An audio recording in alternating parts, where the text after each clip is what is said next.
Bienvenue dans les items du mois d'octobre. Assorti aux citrouilles. Non, j'ai pas mis la barrette. Bon. Alors, dans les items donc les favoris pour les nouveaux arrivants, et je les remercie d'arriver. Bien sûr, les nouveaux abonnés comme les anciens y connaissent. Les items ce sont les articles favoris de Lisa du mois. Voilà, les favoris du mois. Oui, parce que item en anglais, c'est article, Lise et moi. Voilà. Donc, au programme, nous avons des objets, une série télé, de l'écriture, de la beauté et de la bouffe. Voilà. Alors, on commence tout de suite par les objets. Voilà. Alors, ils sont derrière moi. La citrouille. Alors, vous avez la citrouille, là, la grosse citrouille, là, celle-là où on met des bougies. Généralement, celle-là, je la mets sur le palier quand il y a les gosses le 31 pour leur indiquer que j'ai des bonbons. Les autres citrouilles, c'est des citrouilles. Ouais, c'est des petites citrouilles. Elles sont mignonnettes. Ah, d'ailleurs, vous n'avez pas vu, il y a Jack Lantern là-haut. Vous voyez avec le côté le nounours, là, voilà, là, il est là. Jack Lantern. Voilà, c'est ma décoration automne. C'est pas ma décoration octobre, hein, c'est pas ma décoration Halloween, c'est ma décoration automne. Alors, véritablement, celle-ci, elle reste de début octobre jusqu'à ce que je mette tout pour Noël. C'est-à-dire jusqu'à fin novembre. Voilà. Alors quelquefois j'en ai un, j'aurais dû vous le montrer. J'ai un verre ballon, vous savez les gros verres ballons où je mets des noix, des marrons que je trouve par terre parce qu'on a des marronniers dans la résidence. Donc voilà, c'est ma décoration. Donc ça c'est des objets, c'est mes objets citrouilles. J'aime bien les citrouilles. Et puis il y en a dans la cuisine parce que je fais des soupes citrouilles. Potimarron, enfin toutes les déclinaisons des citrouilles. Citrouille, euh, citrouille carotte. Ça, c'est citrouille carotte avec du noix de muscade, c'est bon. Ah, c'est bon, c'est bon. Ça, c'est bon, ça. Ça, c'est bon. C'est très très bon, ça, c'est très bon. Bon, on va se calmer. Et deuxième objet. J'ai 3 ans d'âge mental. Je vous le dis tout de suite, ça va. Mon porte-clés Han Solo. Oui, je sais. Mais m'en fous. Il est joli, hein. Beau. En fait, j'ai très peu de ce qu'on appelle les pop-up, là, les machins, là, trucs, là, ça. J'ai celui-là, j'ai General Hux, le brûlé il va arriver, et j'ai la version Kylo Ren. Là c'est Ben Solo, moi j'ai la version Kylo Ren. J'en ai pas d'autres, j'ai un petit prince, mais qui est pas qui fait pas partie de ces trucs-là, mais c'est une petite figurine du petit prince. Et donc j'ai Han Solo. Voilà, j'en ai pas beaucoup, mais quand j'ai vu le porte-clés, je me suis acheté. Voilà. Bah oui, mais quand vous savez, quand on a 3 ans d'âge mental, on fait ce qu'on peut. Donc ça, c'est les objets du mois, parce que c'est l'objet où je mets mes clés de bureau. Là, j'ai détaché mes clés de bureau parce que c'est un espèce de gros trousseau qui fait un bruit du tonnerre. Oui, j'ai les clés du paradis et de tout ce qui va avec, et de l'enfer, des fois. Enfin, non, pas mon bureau et l'enfer, mais ça peut être l'enfer d'ouvrir des portes. Mais voilà. Donc c'est mon porte-clés bureau. Han Solo. J'ai pas le Faucon Millenium. C'est con. Bref. Maintenant, série. Alors, c'est une série que j'ai vue sur Netflix qui s'appelle Octobre, qui est tirée d'un roman dont tout le monde a parlé. J'ai vu fleurir pas mal de la version livre qui fleurit pour le The Black November. Donc il y en a pas mal parce qu'on doit faire il y a une semaine où ça doit être un livre avec un jour, une date. Donc que ça soit le jour, le mois, l'année, mais il faut une date sur le livre. Et donc j'ai vu fleurir beaucoup de octobre. Moi je l'avais vu sur Netflix avant, je l'avais repéré et n'ayant pas eu le livre, ça m'ennuie toujours. Bon. Et je me suis dit, oh ben merde, voilà, je vais regarder un épisode. Et je dois avouer, hein, et si elle passe par là, Dame Chantal le sait, j'ai commencé à regarder. Et en fait, mon esprit a vagabondé. Alors peut-être parce que c'est le Danemark et que j'adore Copenhague bon, bref. Mais bon, mon esprit a vagabondé et pendant les, on va dire, je sais pas, 20 premières minutes, j'ai pas accroché. Mais vraiment pas du tout. C'est-à-dire que, ouais, j'ai regardé sans regarder. Vous savez, quand vous regardez un truc sans regarder vraiment. Donc j'ai arrêté. Je me suis dit, oh, bon, Et puis, peut-être, je sais pas, une bonne semaine plus tard, je me suis dit, bon, maintenant, tu vas regarder le premier épisode, ça te plaît pas, point. Et en fait, j'ai regardé les 6 épisodes à la suite. Enfin, à la suite, je monte temps. J'ai regardé en 2 jours 6 épisodes. C'est-à-dire, c'était un week-end. Et donc, j'ai regardé 3 épisodes le samedi, puisqu'il n'y avait rien le soir, donc j'ai regardé ça. Et 3 épisodes le dimanche pour éviter le foot. Voilà, enfin le foot, l'équipe de France. Et donc voilà, ouais, déjà comment les Belges avaient perdu, ça m'avait démoralisé. Donc c'est pas la peine d'en rajouter. Hein, voilà. Les Three Lions gagnaient, donc tout va bien, enfin en match amical, donc moi tout va. Et donc j'ai regardé ces 6 épisodes en 2 soirs. Alors on est au Danemark. Et on est avec un duo d'enquêteurs assez atypique, puisque elle est à la criminelle et veut participer à la cybercriminalité pour avoir des horaires de bureau, pour pouvoir s'occuper de sa fille qu'elle pense négliger parce que bon, son mari est mort, etc. Et lui est un peu, on va dire, relégué par Interpol à Copenhague, parce qu'il s'est un peu fait taper sur les doigts. Et on ne sait pas d'où il vient exactement. Enfin, il est assez particulier, assez étrange, assez détaché, assez froid. Enfin, d'ailleurs, personne ne peut l'enquiller d'entrée. Et la série s'ouvre sur un meurtre dans une ferme où, dans le sous-sol, il y a plein de petits bonhommes. Alors, je ne sais pas si vous l'avez fait, vous, mais moi, petite, on le faisait.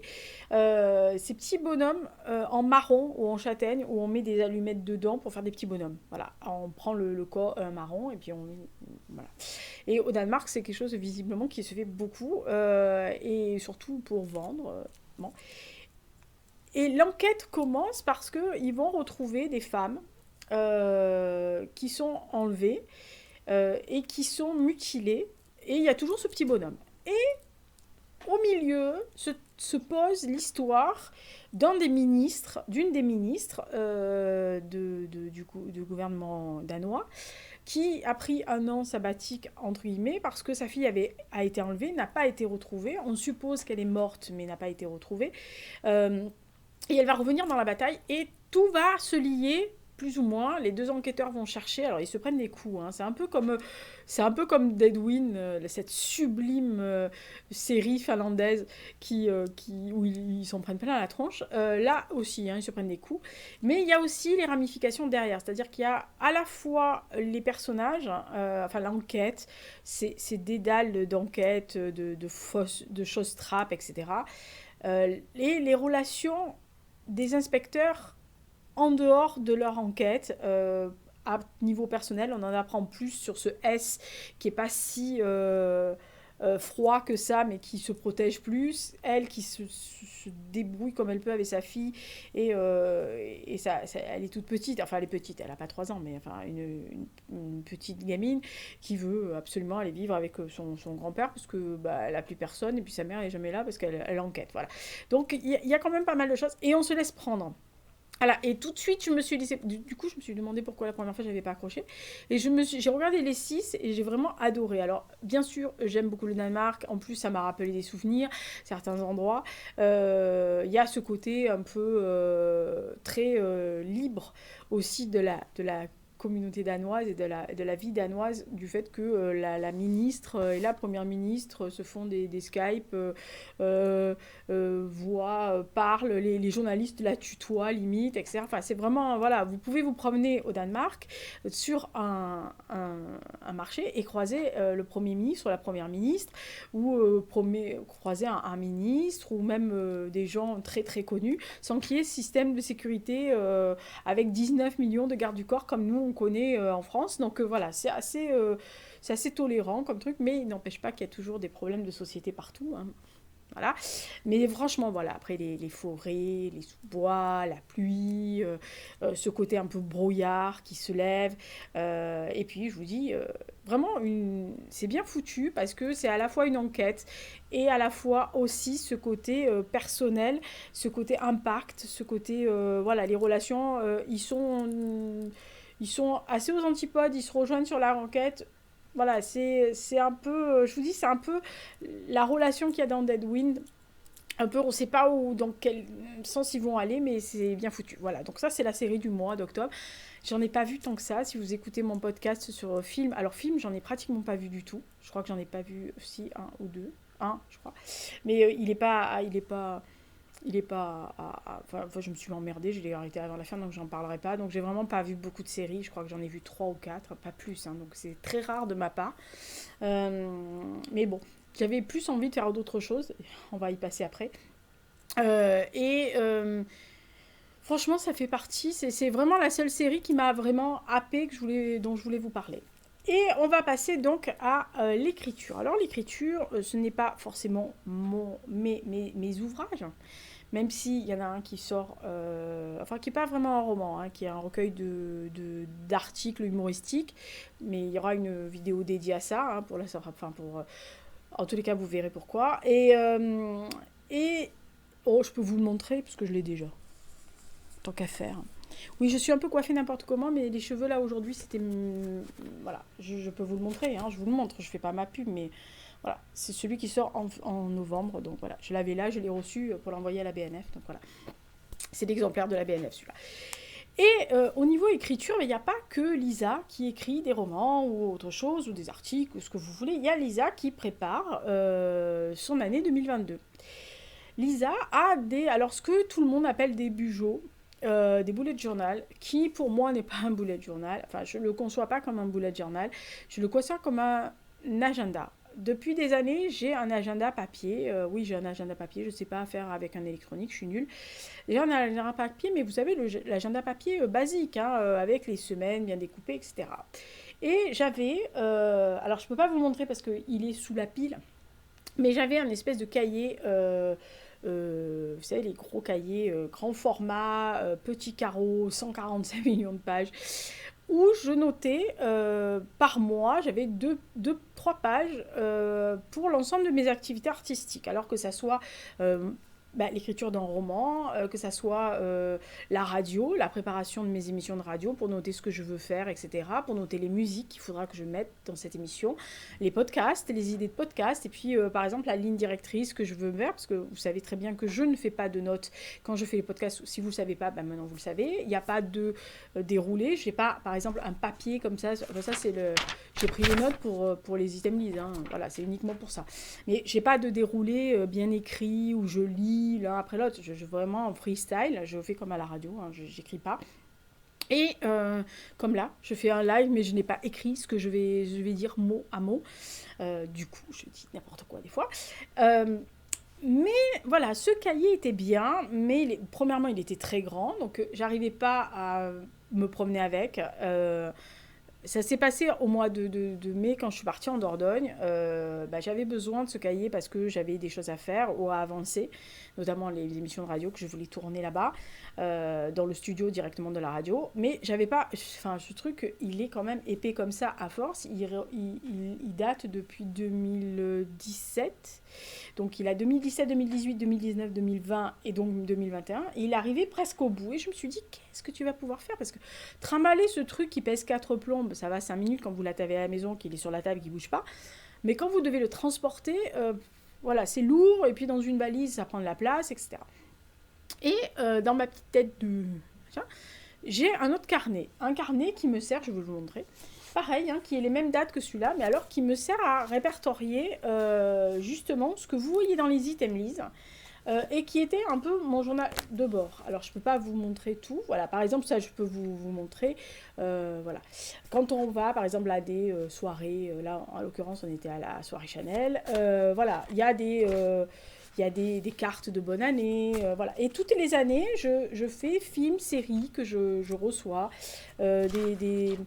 ce que j'ai vu comme j'ai vu comme série, comme film, des choses qui ont été marquantes. Par exemple, quand j'ai fêté mon anniversaire, on m'avait fait une super serviette, joyeux anniversaire, je l'ai gardée, elle est propre, hein, elle est pas sale. Voilà. Quand j'allais dans les salons, des petits mots, je faisais signer certains auteurs que je connaissais, qui me faisaient un petit mot. Voilà, c'était un espèce de bullet journal, oui, et il y a, je ne peux pas vous montrer sur la photo de ma maman. Et il y a aussi les livres lus. Voilà. Et toutes les fins d'année, il y avait les livres lus, je marquais tout ce que j'avais, je répertoriais les films, les livres, mes 10 meilleurs films, mes 10 meilleurs livres. Et donc voilà, ça c'était mon journal. Mais il n'y avait pas dans ce journal-là, enfin dans ce carnet-là, qui est pratique, qui est fini, hein, vous voyez la bête, qui finit à la fin de cette année, il n'y avait pas d'agenda. Et je me suis dit, vous allez voir, de temps en temps, ça arrive jusqu'à ma tête, je me suis dit, et pourquoi tu combines pas les deux?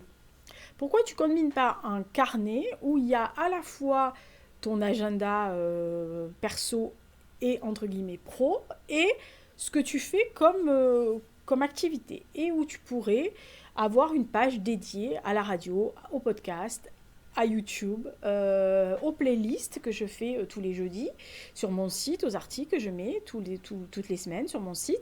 Je me suis dit, enfin, un genre de blog. J'ai continué mon blog, j'ai migré mon blog, pour ceux qui ne savent pas, j'ai migré mon blog qui s'appelle le blog d'Unity Emilise sur mon site, donc du coup je fais des articles. Et je me suis dit, pourquoi tu mixerais pas les deux? Et en discutant comme ça sur Instagram avec une personne qui n'est pas du tout de la mouvance booktube, Bookstagram, qui est en fait en lifestyle, quoi, qui vraiment fait du lifestyle comme blog et puis comme Instagrammeuse.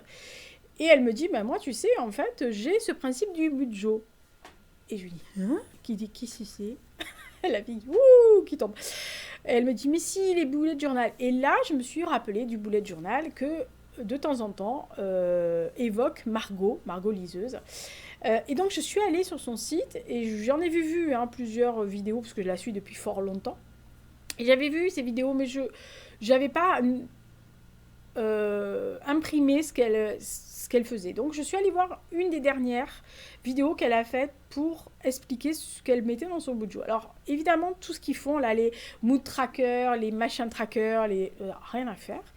Mais elle expliquait que ce bullet journal pouvait être un appui pour la vie de tous les jours. Voilà. Alors eux, ils font des trackers pour faire le ménage, quand c'est qu'ils ont eu leurs règles, qu'est-ce qu'ils vont manger, est-ce qu'ils ont mangé complètement beaucoup de fruits, enfin il y en a plein. Donc je suis allée voir Margot Liseuse et je suis allée voir une autre qui fait que des bullet journal. Enfin sa chaîne, c'est pratiquement que des bullet journal. Et recommandée par ma copine de lifestyle et qui me dit vas-y va voir parce qu'elle fait pas mal de choses, elle fait du lifestyle mais alors elle explique tous les mois ses bullet journal. Et donc je suis allée voir. Alors tous les trackers comme je vous ai dit, rien à foutre. Mais le principe dans la tête, je me suis dit mais c'est pas con de rassembler ton calendrier, ton carnet, déjà premièrement ça m'évitera d'acheter 2 carnets, j'en ai plus qu'un, et de rassembler tout sur le même mois. Donc voilà. Alors pendant des années, j'ai été à Moleskine. Et la dernière fois, quand je suis allée à ma librairie, il y avait un Moleskine. Il y avait des Moleskine, mais pas des Moleskine que je voulais. Voilà. Moi, j'aime bien ceux qui sont comme ça. Voilà, qui sont avec des... comme pour écrire. Voilà. Et il n'y avait pas ce genre de carnet. Il y avait des carnets, plein de carnets. Et il y avait le Strum. 1917 qui était là en présentoir et donc quand j'ai ouvert je me suis dit ouh c'est comme des carnets à dessin tout blanc et il y avait un pointillé, alors tout le monde prend le pointillé, hein. Elles prennent toutes le Strum ou les trucs avec des pointillés justement pour faire leurs cases, leurs machins, leurs trucs, etc. C'est un véritable bijou d'art, hein, ce qu'elles font. Et je me suis dit, je vais prendre celui-là, mais pas j'aime pas les trucs quadrillés avec les points ou autre. Je voulais soit comme le Moleskine, soit comme ça. Et là, je me suis dit, c'est un truc à dessin, donc je peux faire ce que je veux. Je peux créer mon truc. Voilà. Et donc, je vous montre pas, mais voilà. J'ai créé, en fait, mon bullet journal, mais pour moi. C'est-à-dire que je me suis mis en priorité un calendrier du mois avec tout ce qu'il y a dessus. Donc toutes les cases et tout le mois pour que j'ai une perspective en mettant les anniversaires des gens très importants, etc. Et je me suis fait créer un planning double page avec YouTube, articles, podcasts, radio, playlist et le Listen que je continuerai l'année prochaine. Et je me suis fait une page par semaine. Voilà, avec évidemment mon publication pour me rappeler ce qu'il faut que je publie. S'il y a par exemple, une émission de radio qu'il faut absolument que je fasse ce mois, enfin que je prépare cette semaine parce qu'il est plus compliqué, ou parce que par exemple je fais des MP3 une semaine sur 2 sur la radio. Il faut quand même préparer, quand vous faites un MP3 sur un artiste, il faut quand même préparer un minimum, aller chercher les chansons que vous aimez. Si vous ne l'avez pas dans votre MP3, voilà, ce qui peut arriver, bah, il faut le demander à la playlist de la radio pour que la personne qui s'occupe de ça puisse me le transmettre ou me le donner ou me le mettre dans mon sous-dossier qui est écrit dans le panier de Lisa. Il y a toutes mes affaires. Voilà, et je me suis mis une page pour les bouquins que je vais lire, les livres que j'ai achetés, les séries et les films que j'aurais vus, et il y aura un bilan. Voilà. Et il me fallait toutes ces pages, et il y a un bilan à la fin, un récap. Donc j'ai commencé mon bullet journal, j'en suis à avril, donc j'ai décoré juste, bon, il n'y a rien de transcendant, mais voilà, j'ai décoré. Parce que j'avais envie de décorer. J'ai mis du masking tape pour noter voyez, les pages importantes, c'est-à-dire que le rose, je sais que c'est uniquement les trucs artistiques, et tout ce qui est bleu, c'est perso, pro, c'est les calendriers. Voilà. Donc je me suis décidée de faire ça parce que j'ai trouvé que c'était pas mal, que c'était une bonne idée de mettre les deux ensemble pour moi. Donc voilà, j'ai fait mon bullet journal. Alors je ne l'appelle pas vraiment bullet journal, mais je l'appelle mon calendrier. Voilà, mon truc. Alors je me suis mis des post-it, des machins, des trucs. Donc je suis en train de continuer. Là, je suis en mai. J'ai de la marge, hein, mais j'aimerais finir le premier semestre. Donc voilà, mon bullet journal. Enfin, mon bullet journal Lisa. Alors on va l'appeler le bu Lise, parce qu'il n'y a aucun rapport avec tous les autres. Mais voilà, c'est mon... J'ai fait un amalgame entre mon cahier qui me servait pour mes activités artistiques, quelles qu'elles soient, l'écriture, etc., et mon calendrier de tous les jours. Ce qui fait que je peux le mettre dans mon sac tous les jours, partir avec et l'avoir sous la main comme un calendrier normal, sans être obligé de me trimballer le truc qui pèse 4 plombes. J'ai juste gardé une pochette à rabat avec élastique pour pouvoir mettre à l'intérieur des choses que je peux glaner, c'est-à-dire quelquefois j'ai une idée, je suis pas à la maison, j'ai pas ça sous la main, j'ai un morceau de papier de la poubelle, je déchire, je note sur le truc et hop, je le mets dans mon truc, et après voilà, je cherche, ou je note des livres que j'ai envie de lire parce que je l'ai vu à la mission, parce que j'ai entendu à la radio, parce que certains d'entre vous malheureusement ont cité ces bouquins. Merci de continuer à faire que mon banquier me déteste. Alors si vous entendez le bruit, bien sûr, évidemment, le jour où je tourne, ils ont décidé de tondre les pelouses, hein, j'adore, mais bon, j'ai pas le choix, hein. C'est comme ça. Donc ça, c'est l'écriture. Et ensuite, beauté. Alors vous allez voir, ça va aller vite pour la fin. Beauté, vous savez que je suis une fan de Natura Siberica. Non, ils ne sponsorisent pas les vidéos de Lisa. Et j'ai découvert celui-ci que je n'avais pas encore acheté et je me suis trompée. Il faut dire ce qui est. Je me suis trompée, je suis allée chercher un Natura Siberica et j'adore crème de jour et nuit recharge parce que ça pénètre bien. Et je me suis trompée. Voilà. Parce que l'autre, il est mauve, mais mauve clair. Et là, il a la mauve un peu foncé. Voilà. Lisa, elle ne sait plus lire. Lisa, elle est complètement débiluce. Elle a vu Day Face Cream. Elle s'est dit, youpi, c'est celle-là. Voilà. Et donc celui-ci, c'est crème de jour hydratante. Donc il n'est pas nuit et jour, hein. Il fait que jour, mais enfin on s'en fout, hein. Perso, moi je mets la crème de jour des fois la nuit, ou je mets la nuit le jour quand j'en ai plus, hein. Donc à la guerre comme la guerre. Donc ça, c'est crème de jour hydratante et protectrice. Et donc je me suis dit, je me suis trompée, bon je vais le finir. Et je me suis dit, bon je vais le commencer. Voilà, alors je suis encore tombée complètement amoureuse, alors non seulement de l'odeur, mais alors il a une sensation. Alors attention, je vous le dis, c'est vraiment pour les peaux à tendance mixte ou sèche, et qui n'ont pas de problème de peau, et qui ont pas... Enfin, ils ont une gamme grasse, je crois, pour la peau grasse, mais je ne me suis pas allée voir, parce que moi, ça ne me correspond pas, parce que j'ai une peau mixte à sèche, voilà. Donc... c'est vraiment pour les peaux sensibles, mais je sais, pour en avoir parlé avec Rosie, que c'est trop gras pour les personnes qui ont une peau à tendance mixte, grasse, et pas mixte, sèche. Donc c'est très... voilà, ça dépend des gens. Mais alors, franchement, effectivement, elle est toute douce, elle pénètre hyper bien, et alors... Vous avez une sensation de fraîcheur tout de suite sur la peau, et vous sentez l'hydratation. C'est dingo, hein, d'ailleurs, hein. Vous sentez le... Là, je l'ai. Et je sens que la peau ne tire pas. Surtout avec ces températures toutes pourrites là. Enfin, pas pourrites, mais là, on vient de se prendre du vent, machin. Alors, pour ceux qui habitent dans le sud de la France, qui connaissent Mistral, Tramontane, quand vous avez ça, vous pourrez mettre de la Nivea en couche épaisse. Le soir, vous avez les joues qui craquellent, c'est l'enfer. Donc voilà, c'est ma truc beauté. Voilà, comme d'habitude, dès que j'ai un nouveau truc beauté, je vous montre. Et on va finir par la bouffe. Hein. Alors, c'est pas vraiment de la bouffe. C'est plus de la tisane, c'est une infusion. Alors, je suis traitée. Je suis traité noir, traité vert, enfin peu vert. Le seul vert que je bois, c'est le Marco Polo de chez Mariage Frères. Mais je suis traité noir. Alors là, moi, le thé noir, bergamote, ce que vous voulez, du thé noir simple, vous savez, le Lipton, en boîte, en vrac, machin. Alors, j'ai que du thé en vrac, très peu de thé en sachet. À part Mariage Frères, le thé vert, qui se vend uniquement en mousseline. Enfin, je crois qu'ils ont un truc version... en vrac, mais je l'ai pas acheté. Parce que c'est vrai que la mousseline, c'est quand même... Enfin, voilà. Ça peut dépanner, surtout quand vous partez ou autre. Vous pouvez prendre vos sachets mousseline au lieu de vous trimballer le conteneur de thé en vrac avec la boule, le truc, le machin. Voilà. Mais j'aime bien cette marque-là pour leurs infusions. Et j'avais acheté...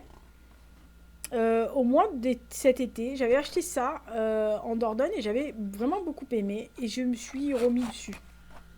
Donc c'est Yogi Tea, donc c'est des infusions, hein. Contrairement à ce qu'ils disent, Yogi Tea, c'est pas du thé, c'est des infusions.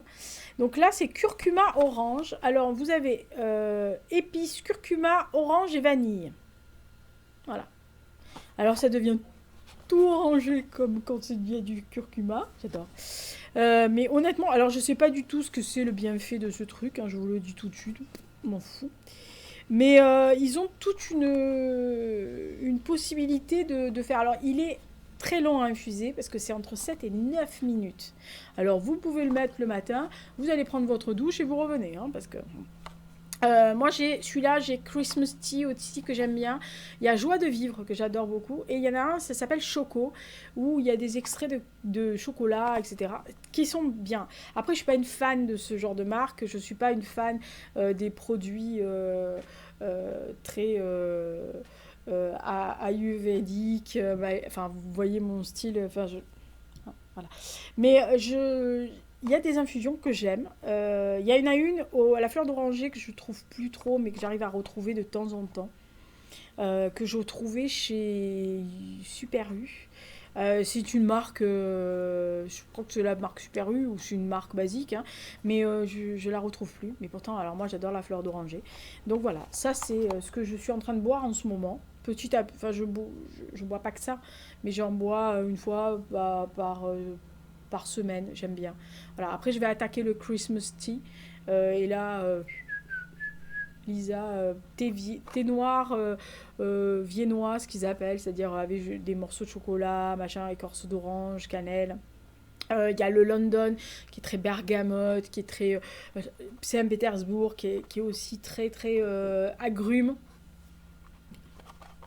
Là, on va rentrer dans la période Lisa et ses thés noirs toute la journée. Voilà. Donc, c'était tout ce que je voulais présenter. Donc, je ne peux pas vous montrer tout, mais voilà, je pars avec Han Solo, curcuma et mon bojo. Et mon calendrier pour 2022. Oh, ça a sorti. J'ai pas fait exprès. Hein. Je suis sortie aux citrouilles. Les items octobre. Lisa en mode orange. Il me manque plus que Casimir derrière moi et on est bon. Bon allez, sur ce, je vous laisse. Faites attention à vous, ne faites pas de bêtises. Et on se donne rendez-vous, prochaine vidéo, c'est le point lecture qui sera fini, qui clôturera octobre, puisque vous avez déjà eu l'update lecture. Là, il y aura les derniers livre, sachant que je pense qu'il n'y aura pas le Valerio Evangelisti, Nicolas Emmerich Inquisiteur, puisque en fait j'ai commencé et je n'accroche pas. Alors pour l'instant, je pense que je vais le réserver pour la fin de l'année. Je vais prendre autre chose, surtout qu'il y a le Black November qui arrive. Et donc du coup, comme je vois tous les livres du Black November, je suis en mode... Merci Séverine. Mais je vais prendre un autre bouquin parce que voilà, j'ai commencé, c'est pas mal, mais pour l'instant, c'est pas dans mon envie du moment ce bouquin. Vous voyez comme quoi, quand on commence pile à lire au début du mois, quand on vous présente une pile à lire, dans le mois, il peut changer d'humeur. Et là, j'ai changé d'humeur. Il me donne moins envie de le lire, donc je le lirai. Je vais prendre celui que j'avais prévu, parce que j'en ai quelques-uns pour la fin de l'année, qu'il faut que je finisse avant la fin de l'année. Il y en a un qui m'intéresse peut-être plus, j'en sais rien s'il m'intéresse plus, mais en tous les cas il me donne plus envie de le lire maintenant, donc je vais changer. Donc voilà, il n'y aura pas, pour ceux qui voulaient voir mon retour sur Nicolas Emmerich Inquisiteur, bah, vous l'aurez avant la fin de l'année peut-être, mais bon voilà, on verra. Je le lirai peut-être entre Noël et le jour de l'an, on verra. Vu la pavasse de 1600 pages, ça me calera les portes, le sapin et la crèche. Voilà, allez, d'ici là, portez-vous bien, faites attention à vous, ne faites pas de bêtises surtout, et bah écoutez, vous me dites, vous, dans les commentaires, si vous avez des choses que vous connaissez, voilà, ou si vous avez d'autres yogiti qui vous ont plu, d'autres thés, d'autres bouffes, d'autres choses, d'autres séries, d'autres ce que vous voulez, n'hésitez pas, on papote dans les commentaires et on se retrouve pour le point lecture, et il y aura après le point lecture bien sûr la pile du Black November. Oh, j'ai trop hâte de la présenter celle-là. Mais vraiment, j'ai trop hâte de présenter ma pile du Black November. Je trouve qu'elle est géniale. Enfin, géniale. Oui, enfin, géniale. Ouais.